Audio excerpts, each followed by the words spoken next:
You're listening to Audiology. Support this channel by becoming a member and be sure to submit your requests for topics in the comments below. Tecumseh and William Henry Harrison, who were on opposing sides of a conflict, had both been minor participants in the Battle of Fallen Timbers, marking the end of the Northwest Indian War in 1794. Unlike many Indian leaders who agreed to the Treaty of Greenville, which concluded the war and handed over much of what is now Ohio from its Native American inhabitants to the United States, Tecumseh did not sign this treaty. Following the Greenville Agreement, despite the initial resistance, the desire for a collective fight against American influence started to wane over the decade. After this treaty, many Shawnee from Ohio moved to Wapakoneta, a village along the Auglaize River, where they were led by Black Hoof, a senior chief and signatory of the treaty. Meanwhile, Little Turtle, a Miami war chief who also fought in the previous conflict and signed the treaty, lived in his village on the Eel River. Both Black Hoof and Little Turtle were proponents of finding a way to live alongside the United States, advocating for cultural adjustments and cooperation.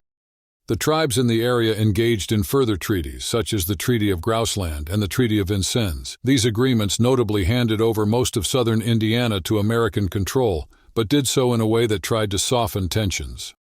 They allowed settlers into Indiana while also compensating the Native Americans for the lands these new settlers were using.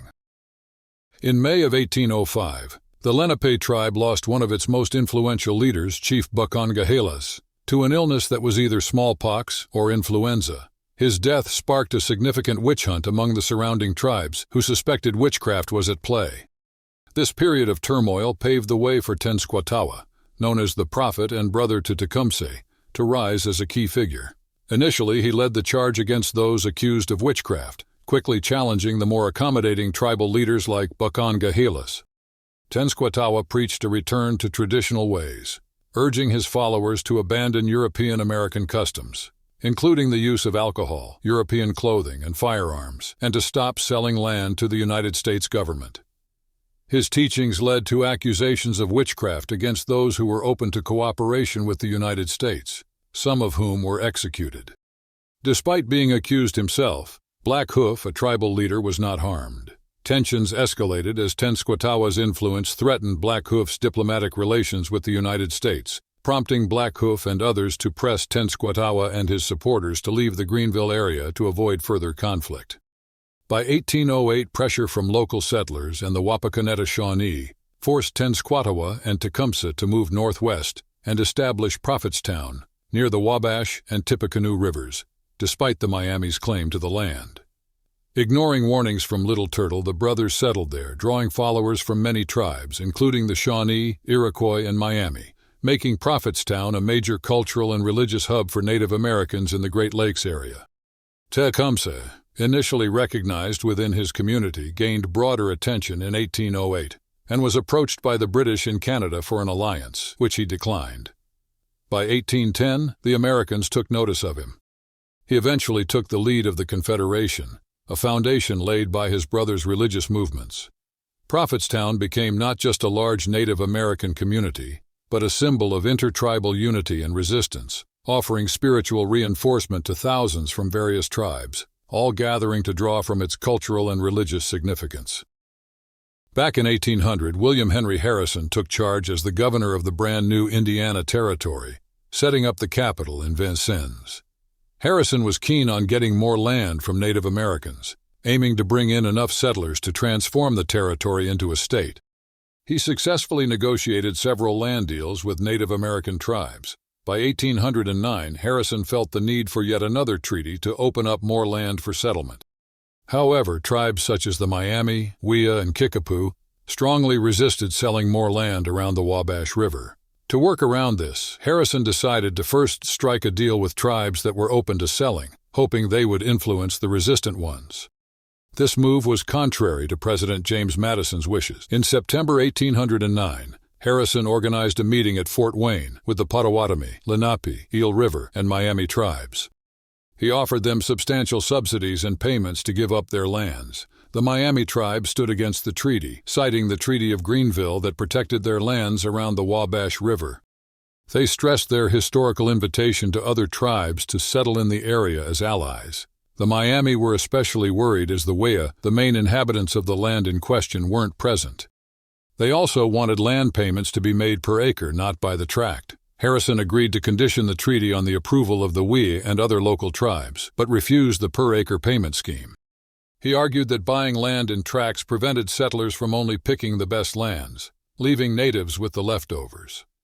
After 2 weeks of talks, the Potawatomi leaders persuaded the Miami to sign the Treaty of Fort Wayne on September 30, 1809, which handed over more than 3 million acres to the United States, mostly along the Wabash River north of Vincennes. During that winter, Harrison secured the Wea's acceptance by offering them a handsome subsidy. The Kickapoo, allied with the Shawnee at Prophetstown, seemed a tougher sell. However, by offering the Wea an increased subsidy to convince the Kickapoo, Harrison managed to bring them on board.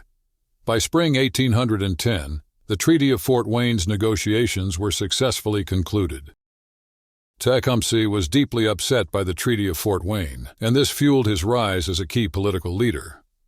Drawing from the past advocacy of Shawnee leader Blue Jacket and Mohawk leader Joseph Brant, Tecumseh pushed the idea that Native American land belonged to all tribes collectively, meaning no single tribe could sell land without the consent of them all. Tecumseh was aware that creating unanimous agreement was nearly impossible, but he saw strength in that challenge. Initially, he did not aim to battle the United States head-on, but targeted Native American leaders who signed the treaty, threatening to kill them for their actions.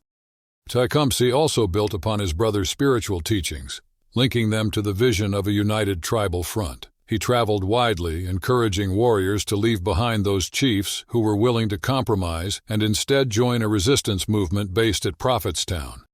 William Henry Harrison, who would later become a United States president, was struck by Tecumseh's talents, even calling him one of those uncommon geniuses in a letter. Harrison acknowledged Tecumseh's potential to establish a powerful federation and was worried. He believed Tecumseh might incite a rebellion, and that if Tecumseh succeeded in forming a large tribal coalition, it could lead the British to reinforce their territorial claims in the Northwest. Back in August 1810, Tecumseh, alongside 400 of his armed warriors, made their way down the Wabash River to have a meeting with Harrison in Vincennes. They were all decked out in war paint, which initially scared the soldiers stationed at Vincennes. The main leaders among Tecumseh's group were then taken to meet Harrison at a place called Grouseland. There, Tecumseh made it clear he believed the Fort Wayne Treaty was not valid. He demanded Harrison to disregard it, cautioning him against allowing Americans to settle on the land sold in the treaty. Tecumseh didn't shy away from admitting to Harrison that he had even threatened to kill the chiefs who signed the treaty if they went through with its terms, highlighting that his confederation was gaining momentum. Harrison countered Tecumseh's arguments by saying the Miami tribe actually owned the land in question and had every right to sell it.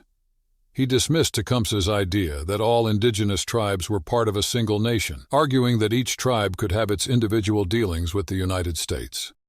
Harrison even pointed out that if the Great Spirit had intended for all tribes to be one nation, they would all speak the same language. When Tecumseh responded passionately, Harrison couldn't understand him due to the language barrier. However, a Shawnee who was on friendly terms with Harrison gave a heads-up by cocking his pistol, signaling that Tecumseh's speech was stirring trouble. It escalated to a point where an Army lieutenant who understood Tecumseh's language warned Harrison that Tecumseh was rallying his warriors to attack. As tensions rose and many warriors reached for their weapons, Harrison drew his sword. With Vincennes' small population of only 1,000, Tecumseh's force could have easily overtaken the town. However, when a few officers stood by Harrison ready to defend him, the warriors eventually stood down. Chief Winnemac, who was friendly towards Harrison, managed to counter Tecumseh's arguments effectively, reminding the warriors that since they had come in peace, they should leave in peace and consider confrontation another day. Before departing, Tecumseh left Harrison with a warning. If the treaty wasn't revoked, he would look to form an alliance with the British. As tensions escalated into the following year, the situation grew even more strained. 4 settlers lost their lives on the Missouri River, and in a separate incident, a group of traders had their boatload of supplies taken by Native Americans. In response to these events, Harrison called for Tecumseh to come to Vincennes to discuss the actions of his allies. By August 1811, Tecumseh arrived in Vincennes for a meeting with Harrison. where he guaranteed that he and his Shawnee followers sought to keep peace with the United States. Following this, Tecumseh headed south with the goal of gathering support from the 5 civilized tribes. Despite most southern tribes turning down his request for an alliance, a sect of the Creek tribe, later known as the Red Sticks, rallied to his cause, initiating the Creek War, which intertwined with the War of 1812. Tecumseh, throughout his journey, inspired many with his heartfelt speeches to join his movement. Tecumseh powerfully questioned, "Where today are the Pequot? Where are the Narragansett, the Mohegan, the Poconet, and other powerful tribes of our people? They have vanished before the greed and suppression of the white man like snow before the summer sun. Sleep not longer, O Choctaws and Chickasaws. Will not the bones of our dead be disturbed and their graves turned into plowed fields?" Receiving information that Tecumseh was away, Governor Harrison reported to the Department of War about the meeting in Vincennes, writing that Tecumseh was now upon the last round to put a finishing stroke upon his work. "I hope, however, before his return that part of the work which he considered complete will be destroyed and even its foundation uprooted." Following this, he acted on his words. With the stakes becoming higher, Harrison spoke out against Tenskwatawa, labeling him a charlatan and an idiot, which provoked him. Despite Tecumseh's orders for his brother to refrain from any violent actions, Tenskwatawa called for Harrison's death. Tenskwatawa then ended the restriction on firearms, managing to obtain them in significant amounts from the British in Canada.